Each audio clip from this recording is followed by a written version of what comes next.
लोकसभा क्षेत्र भारतीय जनता पार्टी व महायुतीचे अधिकृत उमेदवार डॉक्टर भारतीताई प्रवीण पवार यांचा पेठ तालुका प्रचार दौरा उत्साहात संपन्न।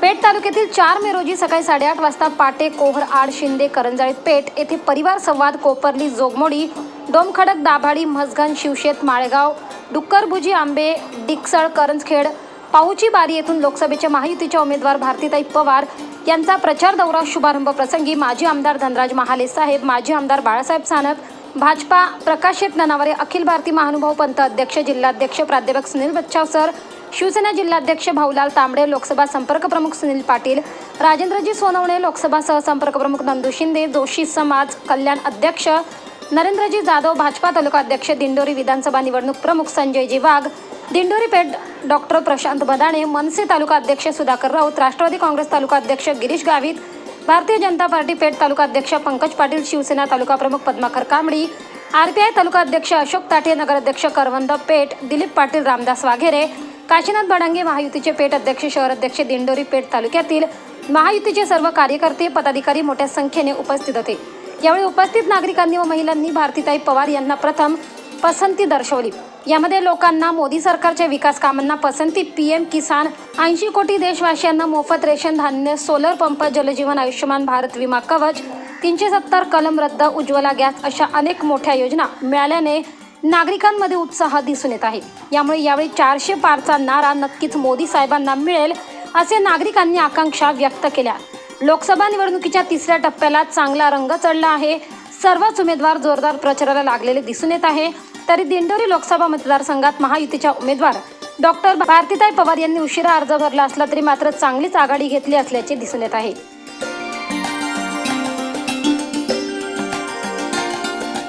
नमस्कार। आजच्या या भेटीसाठी सर्व मंचावरील मान्यवर आदरणीय ज्यांचे विचार आपण ऐकले, ज्यांना या तालुक्याचा विकास करत असताना एक चांगला अनुभव आहे, आदरणीय माझे ज्येष्ठ बंधू, माझे आमदार धनराज महाले, माझे दुसरे ज्येष्ठ बंधू आदरणीय माझे आमदार बाळासाहेब सानप, सुनील भाऊ पाटील, दिलीप भाऊ पाटील, अशोकजी ताठे, ननावरे साहेब, पद्माकर भाऊ कांबडी, नरेंद्र भाऊ जाधव, रघुनाथ भाऊ चौधरी, पंकज भाऊ पाटील, संजय भाऊ वाघ, शंकर भाऊ जोशी, राजेंद्र रामदास भाऊ वाघेरे, प्रमोद भाऊ कांबडी, विशाल भाऊ जाधव, उपस्थित सर्वच मान्यवर, शिवसेना, भाजप, राष्ट्रवादी काँग्रेस, मनसे, आरपीआय, रासप, ते सगळेच आपले मान्यवर कार्यकर्ते आणि माता भगिनी। सगळ्यात आधी तर पेठ दिंडोरी विधानसभा हा आदिवासी बहुल आहे आणि इथे गेल्या 5 वर्षापासून काम करत असताना वेळोवेळी बऱ्याच वेळा इथे आपण जनता दरबार घेतले, वेगवेगळे कार्यक्रमही झाले आणि इथल्या विकास कामांबद्दल सातत्याने काही प्रमाणात पाठपुरावा करत असताना यशही आलं। आणि जसं आधीच्या मान्यवरांनी सांगितलं की मूळ प्रश्न इथले जे काही काम आहे, जे लघुपाठ जमणार आहे, तर नक्कीच ती कामाला लवकरात लवकर मार्गी लावावी। यासाठी मी एकच सांगते की तुमची ही बहीण कमी पडणार नाही, हे तुम्हाला या माध्यमातून मला सांगायचं आहे। माननीय आमदार झिरवळ साहेबांचा देखील निरोप आला, नक्कीच तेही या प्रचारामध्ये आपल्या समेत आहेत। आज त्यांची एक मीटिंग लागल्यामुळे आले नाही, परंतु धनराज भाऊ आमची सर्व टीम आज या ठिकाणी जे उपस्थित आहेत, बाळासाहेब आहेत, सुनील भाऊ आहेत, सगळे आम्ही प्रचारात जेव्हा फिरतोय तर नक्कीच जनतेकडून एक चांगला प्रतिसाद मिळतोय। आदिवासी भागातली मंडळी पण सांगतायत की खूप मोठा बदल आम्ही बघतोय, की ज्या गावात राशनसाठी कधी कधी आम्हाला कळायचं नाही नेमकं आमच्या वाट्याला राशन किती आहे, तक्रारी यायच्या, आज मात्र सगळ्यांना राशन दिलं जात आहे, त्याच्यामध्ये कुठल्याही प्रकारचा अन्याय होत नाही याचा हिशोब लागतोय। मला वाटतं हा पण खूप मोठा बदल आम्ही बघितला। आमच्या या भागामध्ये असेल, पूर्ण मतदारसंघामध्ये नाही तर पूर्ण देशामध्ये पाण्यासाठी जलशक्ती मंत्रालय वेगळं केलं आणि जलजीवनच्या माध्यमातून आज गावोगावी योजना पोहोचतायत। तुमच्या आमच्या गावांमध्ये कोटीच्या वर निधी यासाठी मंजूर होतोय। 2014 पूर्वी काही गावांमध्ये घरकुलं येत असतील, त्या घरकुलांची संख्या असू शकते 2, 3, 4, 5. आता मात्र घरकुलं मंजूर होत असताना बरेचसे सरपंच इथे सांगतील की जवळपास आपल्या घरकुलांची संख्या दुपटी तिपटीने वाढली आहे. गावागावांमध्ये 10, 15, 20, काही ठिकाणी 40 घरकुलं मंजूर होतात. सांगण्याचा हेतू हा की या सगळ्या योजनांवर लक्ष ठेवणारं सरकार केंद्रात आहे आणि त्यांच्या माध्यमातून या गावांमध्ये योजना का नाही पोहोचत त्याचा सुद्धा आढावा वरती पंतप्रधान नरेंद्र मोदीजी स्वतः घेतात. म्हणून कदाचित आज एवढ्या मोठ्या प्रमाणात योजना पोहोचताना दिसतात. नाहीतर पूर्वीचेच पंतप्रधान सांगायचे, काय सांगायचे, दिल्लीतून 1 रुपया पाठवला तर खाली किती पोहोचतो, 15 पैसे. पण आताचे पंतप्रधान नरेंद्र मोदी सांगतात दिल्लीतून 1 रुपया पाठवलं तर 1 रुपयाच पोहोचतो, 1 मिनिटात पोहोचतो, बँकेत पोहोचतो आणि मेसेज पण पोहोचतो. डॉक्टर बदाने बरोबर आहे, मेसेज पण येतात ना, लगेच येतात. पीएम किसानचे किती जणांना येतात? पीएम किसान योजना आहे इथे, कोणी हात वरती करा. हा ना, बघा याच्या आधी कधी आलं होतं का? आधीच्या सरकारांमध्ये, काँग्रेसच्या काळामध्ये योजना कागदावरच राहायच्या. घरकुलं इथे सरपंच बरीचशी जुनी मंडळी आहे. घरकुलांचा निधी पण किती होता? साधारण 50-60 हजार. किती सुरुवात? 24,000. तो एक पोस्ट आहे, सरपंच आहे आमच्या आदर्श गावचे नरेंद्र भाऊ. 1448 65. मोदीजी आल्यानंतर 1,30,000. हा फरक आहे. आणि त्यातही बघा तो पोचायचा म्हणजे कसा, म्हणजे तोही हातात पडायचा पूर्ण नाही.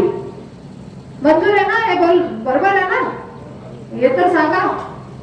पण आता मात्र पंतप्रधानांनी हे सगळं मधलं काय असेल नसेल सगळं बंद केलं, डायरेक्ट अकाउंटला पैसे. बरोबर, हात वरती करा. किती जणांना अकाउंटवर पैसे यायला? चांगली गोष्ट आहे, हात वरती करा. चांगली गोष्ट आहे, ही चांगला निर्णय झालाय. बाकीच्यांना नाही आवडला निर्णय. बाकीच्यांना ते तिकडून यायला, कोणाच्या तिकडून हातातून यायला पाहिजे का? हात वरती करा. हा निर्णय चांगला आहे तर हात वरती करा की बरोबर आहे. हा निर्णय पंतप्रधानांनी घेतला की डायरेक्ट आमच्या अकाउंटला पैसे येतात. बरोबर, या मधल्या मंडळींना नाही आवडलं. तुमच्या हात वरती नाहीये म्हणजे तुमचं मन असं फिरत फिरत यावर 1,30,000 मिळतील का? मग समोर हात वरती झाला, आता केला. बघा ही फरक आहे. हा 2 सरकारमधला फरकच लक्षात घेता तुम्ही. वर्ष निघून चालले, हा फरक आहे. आणि आमच्या हक्काचा पैसा असेल तर आमच्या अकाउंटला यायला पाहिजे की नाही? जरा जोरात. हा, यायला पाहिजे. या योजना अशाच यायला पाहिजे. आमच्या महिला भगिनी बचत गटाचे पैसे वाढले का नाही? वाढले. आपल्या सरकार म्हणायचं आणि काम नाही दिसलं तर चालेल का? म्हणून माझी हात जोडून विनंती आहे, चांगल्या योजना चालू आहे. भाताचे पण आता भाऊ तुम्ही सांगितलंय, भाताचे अनुदान पोहोचलं की नाही? मिळालं. हे ऑनलाईन केल्या गेल्या मिळालं. आता काय झालंय, वरतूनच लक्ष आहे. दिंडोरी लोकसभा मतदारसंघाच्या आपल्या सर्वांच्या भेटी दरम्यान या ठिकाणी उपस्थित असलेल्या आपल्या उमेदवार आदरणीय भारतीताई पवार, शिवसेना पक्षाचे संपर्क प्रमुख आदरणीय सुनीलजी पाटील साहेब, आपल्या सर्वांचे सहकारी आणि मार्गदर्शक आदरणीय माजी आमदार बाळासाहेबजी सानप साहेब, आमचे सहकारी आवडखेडचे सरपंच आदरणीय नरेंद्र जाधव, आमचे मित्र आमचे सहकारी नन्नावळे साहेब, आता त्यांनी मार्गदर्शन केलं असे रामदासजी वाघेरे साहेब, दिलीपजी पाटील साहेब, भरांगे साहेब, RBIचे अशोकजी ताटे साहेब, मोहनभाऊ गावंडे, शिवसेनेचे तालुका प्रमुख पद्माकर कापडी साहेब, डॉक्टर जी बदाले साहेब, बीजेपीचे तालुका प्रमुख सागरजी डोकवाले, मनसेचे तालुका अध्यक्ष, राष्ट्रवादीचे तालुका अध्यक्ष, भारतीय जनता पार्टीचे तालुका अध्यक्ष पंकज पाटील आणि आमचे सर्व पत्रकार बंधू आणि उपस्थित बंधू आणि भगिनींनो, खऱ्या अर्थाने तर हा आजचा जो दौरा आहे हा आपल्या सर्वांची भेट घेणं आणि तुमच्या सर्वांचे आशीर्वाद घेणं यासाठी हा खऱ्या अर्थाने हा दौरा सुरू केलेला आहे. आजची छाननी आहे, उद्याची मागा आहे आणि खऱ्या अर्थाने परवापासून वरांगे साहेब पुढे लक्ष तर परवापासून खऱ्या अर्थाने आपल्याला सर्वांना या निवडणुकीच्या रणधुमाळीमध्ये एकत्रितपणानं काम करायचं आहे. त्याचं कारण अनेक वक्त्यांनी इथे सांगितलं, खास करून वाघेरे साहेबांनी सांगितलं की खऱ्या अर्थाने या देशाचे पंतप्रधान आदरणीय नरेंद्र मोदी साहेब यांचे हात बळकट करायचे. ते हात बळकट कशासाठी करायचे तर हे तुम्हाला आपल्याला सर्वांना त्या ठिकाणी जाणून घेतलं पाहिजे. आपल्याला आपल्या समाजाला खऱ्या अर्थाने वाघेरे साहेबांनी सांगितल्याप्रमाणे आदिवासी महिलेला राष्ट्रपती बनवून आणि खऱ्या अर्थाच्या समाजाचा मान समाजाचा सन्मान जर कोणी उंचवला असेल तर तो आदरणीय नरेंद्र मोदी साहेबांनी उंचवला. आणि त्याचबरोबर राष्ट्रपती होण्याच्या अगोदरही एक मान सन्मान आपला त्यांनी केला. तो खऱ्या अर्थाने आदरणीय भारतीताईंना त्या ठिकाणी केंद्रामध्ये मंत्रीपद देऊन आदिवासी महिलेला मंत्रीपद दिलं, आदिवासी खासदाराला मंत्रीपद दिलं. त्या अर्थाने त्या ठिकाणी आपला मान आणि सन्मान फार मोठ्या प्रमाणात त्या ठिकाणी आपल्याला वाढताना दिसतोय. आणि म्हणूनच मागच्या काळामध्ये आदरणीय ताईंनी गेल्या 5 वर्षामध्ये काय काय कामं केली त्याचा जोखा इथं पद्माकर कापडे साहेबांनी या ठिकाणी मांडला. परंतु तुम्हाला एक प्रश्न पडला असेल की आज ज्यांच्यासाठी मत मागायला, आशीर्वाद मागायला आणि त्यांना निवडून द्या असं सांगायला मी जेव्हा उभा आहे. कारण मागची जी पंचवार्षिक होती त्या पंचवार्षिक मध्ये ताई आणि मी समोरासमोर विरोधात होतो. एकमेकांमध्ये निवडणूक ती विरोधामध्ये झाली, परंतु त्या ठिकाणी ताईंचा विजय झाला आणि ताईंना पहिला मी फोन केला की ताई निवडणूक संपली. निवडणूक संपल्यानंतर खऱ्या अर्थाने आपल्याला विकासाच्या दृष्टिकोनातून तालुक्याची कामं या ठिकाणी करायची. त्याच्यामुळे तुमचं अभिनंदन आणि योगायोगाने ताईंना मंत्रीपद मिळाल्याबरोबर सुद्धा ताईंचं अभिनंदन करून, कारण हे मंत्रीपद आणि ही पदं ही त्या ठिकाणी आम्ही काम केलंय आणि काम करत असताना ह्या पदाचा उपयोग आपल्या मतदारसंघामध्ये कसा करून घेता येतो तो मलाही चांगला अनुभव आहे. आणि माझ्याबरोबर त्या ठिकाणी जे आमचे सर्व व्यासपीठावर बसलेली मंडळी त्यांनाही सर्वांना अनुभव आहे. आणि म्हणून खऱ्या अर्थाने आपल्या तालुक्याच्या विकासाच्या दृष्टिकोनातून, मतदारसंघाच्या विकासाच्या दृष्टिकोनातून या ठिकाणी आदरणीय ताईंनी फार चांगली कामं मागच्या काळामध्ये केली.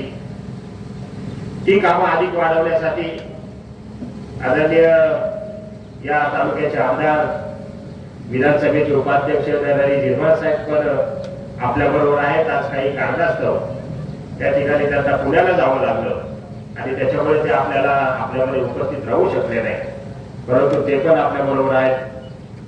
भारतीय जनता पार्टी, RPI, मनसे, शिवसेना ही सर्व लोक आपण एकत्रित बरोबर आहोत. याचं कारणच एक आहे की आपल्याला या देशाच्या विकासाच्या दृष्टिकोनातून जे काही नरेंद्र मोदी साहेबांचे प्रयत्न चालले त्याला आपल्याला सर्वांनी पाठबळ द्यायचं आहे. आज तुम्ही बघितलं असेल की राज्यामध्ये सुद्धा सत्ता बदल झाल्यानंतर अनेक विकास कामं आदरणीय मुख्यमंत्री एकनाथजी शिंदे साहेब असतील, अजितदादा असतील, देवेंद्रजी फडणवीस साहेब असतील, यांच्या मार्गदर्शनाखाली अनेक कामं त्या ठिकाणी सुरू आहेत. अनेक घरकुल योजना असेल, शबरीची योजना असतील, पीक विमा असेल, आनंदाचा सीधा असेल. आता गेल्या 8-10 दिवसापूर्वी भाताचं अनुदान फार मोठ्या प्रमाणात त्या ठिकाणी आपल्याला मिळाले. हेक्टरी काहीतरी 20-25 हजार रुपये अनुदान त्या ठिकाणी दिलंय. तर अशा विविध योजना या महाराष्ट्र सरकारच्या माध्यमातून त्या ठिकाणी आपल्याला चालू आहेत आणि ह्या योजनांचा लाभही थेट आपल्यापर्यंत मिळतो. अनेक सरपंच या ठिकाणी बसलेत. मी पण सरपंच आहे. आदर्श गावचे सरपंच म्हणून नरेंद्र जाधव साहेब आमचे मित्र आहेत. आतापर्यंत आपण अनेक वेळा बघितलं की घरकुल योजना मिळायची, 20-25 हजार रुपये मिळायचे. त्या 25 हजार रुपयात घर कुठंतरी उभं करायला लावायचे आणि ते 25 हजार रुपयाचं घरकुल झाल्यानंतर सुद्धा ते घराचे पैसे मिळवण्यासाठी पंचायत समितीला अनेक वेळा चक्रा मारावा लागायच्या. 24 लाईव्ह महाराष्ट्र न्यूजसाठी धर्मराज चौधरी, पेठ.